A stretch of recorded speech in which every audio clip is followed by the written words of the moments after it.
Hello दोस्तों, how are you? Welcome to my YouTube channel. This is H K. तो आज हमारा trading में है डे 6 और हमने 11,000 की कैपिटल से अकाउंट शुरू किया था। आज हमारे पास कैपिटल है 11,196 रुपये। चलिए मैं आपको बता देता हूँ किस तरीके से हमें 30 दिन तक ट्रेडिंग करनी है, क्या क्या रूल होंगे। तो आप देख सकते हो यहाँ पे 11,000 की कैपिटल थी हमारे पास। मनी मैनेजमेंट क्या होना चाहिए 30 दिनों तक? पर ट्रेड के अंदर हमें 100 रुपये का लॉस होना चाहिए मैक्सिमम। 3 ट्रेड हम एक दिन के अंदर प्लान करेंगे। रिस्क वार्ड रेशियो हो जाएगा 1:2। ओनली सेलिंग करेंगे, ना कि बाइंग करेंगे। ट्रेडिंग जर्नल फॉलो करेंगे। रोज़ हम ट्रेडिंग जर्नल के अंदर लिखेंगे आज हमने क्या किया है, कौन से स्टॉक के अंदर ट्रेडिंग की है, वो सारी चीज़ें ट्रेडिंग जर्नल में हम लोग लिखेंगे। Gap up and gap down setup होगा। 100 रुपये से ऊपर वाले स्टॉक के अंदर हम लोग ट्रेडिंग करेंगे, री एंट्री करेंगे। 5% प्रॉफिट हमें चाहिए पर मंथ के हिसाब से। अभी तक हमारा यही टारगेट होना चाहिए। इसके बाद में हम देखेंगे किस तरीके से इसको इंक्रीज कर सकते हैं। तो दोस्तों, मार्केट ओपन हो चुका है, 9:15 हो गई है। अब मैं थोड़े बहुत स्टॉक्स देख लेता हूं जिसके अंदर मुझे ट्रेडिंग करनी है। मिलते हैं थोड़ी देर में। तो दोस्तों, 3 बजने वाले हैं। चलिए मैं आपको बता देता हूँ कहाँ कहाँ पे ट्रेड किया है मैंने और कितना मुझे प्रॉफिट या फिर लॉस हुआ है। इन डिटेल्स के अंदर मैं सारी चीज़ें बताऊंगा। आज का मैंने पहला ट्रेड लिया था वेदांता में। यहाँ पे मुझे एक गैप दिखाई दे रहा था, जैसा कि आपको यहाँ पे दिखाई दे रहा होगा। उससे प्रीवियस कैंडल थी ये रेड कैंडल। उसके बाद में मैंने क्या किया, मैंने यहाँ पे थोड़ा सा वेट किया। मैं चेक कर रहा था क्योंकि प्राइस यहाँ पे ओपन हुआ था तो ऊपर की तरफ जाएगा ना जब भी प्राइस। और एक चीज़ और मैंने आपको बताई थी, जब भी प्राइस गैप डाउन ओपन होता है और उसके गैप है उसके पास में प्राइस होता है तो हमें थोड़ा सा वेट करना चाहिए। मार्केट ओपन होने के बाद में 3 या 4 कैंडल 15 मिनट की जब तक वहां पे ना बने तो हमें एंट्री नहीं करनी चाहिए। मैंने यहाँ पे थोड़ा सा वेट किया था। 1 2 3 3 कैंडल यहाँ पे बन चुकी थी। फोर्थ कैंडल के अंदर मैंने यहाँ पे एंट्री किया था। उसके बाद में मैंने स्टॉप लॉस लगा दिया था इसका हाई का। तो मेरा पहला स्टॉप लॉस इधर ही हिट हो चुका था।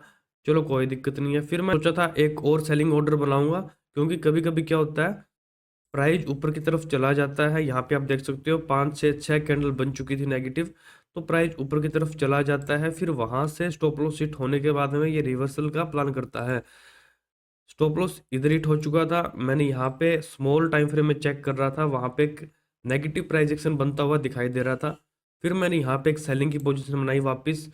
फिर ये प्राइस वापस नीचे की तरफ आया, आपको यहाँ पे दिखाई दे रहा होगा। इधर मेरे को वापस 100 रुपये के आसपास प्रॉफिट होता हुआ दिखाई दे रहा था क्योंकि यहाँ पे मैंने 100 क्वांटिटी सेल की थी क्योंकि स्टॉप लॉस था छोटा सा बिल्कुल ही। और यहाँ पे मैंने 100 क्वांटिटी सेलिंग के लिए प्लान किया था। तो यहाँ पे मेरे को 100 रुपये के आसपास प्रॉफिट होता हुआ दिखाई दे रहा था। फिर मेरा जो टारगेट था ना वो था 432.35 तक, यानी कि यहाँ तक मेरा टारगेट था। मैं यहाँ पे नहीं निकालने वाला था, ये मैंने पहले ही डिसाइड कर रखा था। जैसे प्राइस यहाँ तक आएगा 432.35 तक, तब तक मुझे 300 से 400 रुपये मिल जाएंगे इस ट्रेड के अंदर। तो फिर मैं यहाँ से एग्जिट हो जाऊंगा। लेकिन क्या हुआ, प्राइस जैसे ही यहाँ से नीचे की तरफ आया फिर वापस उसी कैंडल के अंदर फास्ट ऊपर की तरफ चला गया। नेक्स्ट कैंडल के अंदर मेरा स्टॉप लॉस हिट हो चुका था। फिर मैंने थोड़ा सा वेट किया और फिर मैंने सोचा कि अब इसके अंदर मेरे को एक अपॉर्चुनिटी दिखाई दे रही है, वो है कि मैं इसके अंदर बाइंग साइड करूं क्योंकि फर्स्ट टाइम यहाँ पे मैंने सेलिंग कर ली थी। मेरा यहाँ पे स्टॉप लॉस हिट हो चुका था। फिर वापस यहाँ पे अपनी री एंट्री होती, फिर हमारा वापस स्टॉप लॉस हिट हो गया था। उसके बाद में मैंने ये सोचा चलो कोई ना, अब ये ट्रेंड है जो वो पॉजिटिव के अंदर चला गया है जिस हिसाब से ये प्रोजेक्शन मेरे को दिखाई दे रहा था। जैसे ही प्राइस यहाँ पे नीचे की तरफ आ रहा था तो यहाँ पे एक स्मॉल कैंडल बनी थी इनसाइड कैंडल। इसके ऊपर जैसे ही प्राइस चला गया था फिर मैंने यहाँ पे स्मॉल टाइम फ्रेम में चेक किया कि यहाँ पे एक पॉजिटिव प्राइस एक्शन बनता हुआ दिखाई दे रहा है। तो यहाँ पे मैंने इस कैंडल के अंदर नीचे की तरफ बाई कर लिया था। और जब तक प्राइस यहाँ तक आया था ना तब तक मुझे जो लॉस हुआ था वो कवर हो चुका था और 110-20 रुपए के आसपास मुझे प्रॉफिट होता हुआ दिखाई दे रहा था। मेरा स्टॉप लॉस था इस कैंडल के नीचे का। जैसे ही प्राइस ऊपर की तरफ गया मेरा लॉस कवर हो गया, साथ में 10-20 रुपए मुझे प्रॉफिट के अंदर दिखाई दे रहे थे। उसके बाद में मैंने इसको होल्ड रखा था और मेरा टारगेट था इसके अंदर 444-43 के आसपास।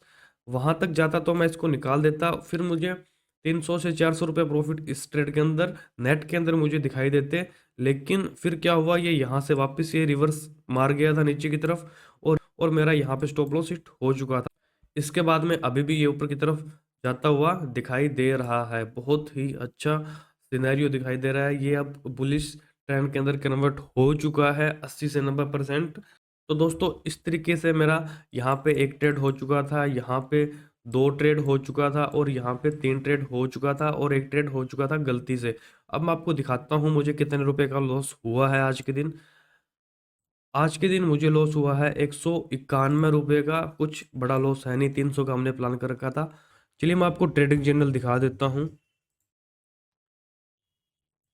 तो दोस्तों मैंने आपके सामने ट्रेडिंग जर्नल लगा दिया है। यहाँ पे आपको दिखाई दे रहा होगा आज का टोटल लॉस 171 रुपये का हुआ है। उसके अंदर पता नहीं यहाँ पे क्यों मुझे ज़्यादा दिखाई दे रहा है 191 रुपये का, लेकिन ट्रेडिंग जर्नल के हिसाब से कितने पे मैंने बाय किया था, कितने पे सेल किया था, उसके हिसाब से मेरे को 171 रुपये का लॉस होता हुआ दिखाई दे रहा है आज के दिन। नेट के अंदर अगर मैं बात करूं टोटल, तो मुझे 300 का अभी भी प्रॉफिट होता हुआ दिखाई दे रहा है, लेकिन चार्जेस एंड ऑल मिला के अभी भी मैं थोड़ा सा लॉस के अंदर। कोई दिक्कत नहीं है, एक दो ट्रेड ऐसे लेंगे बड़े प्रॉफिट वाले आएंगे तो उसके अंदर हमें डेफिनेटली प्रॉफिट देखने को मिलेगा।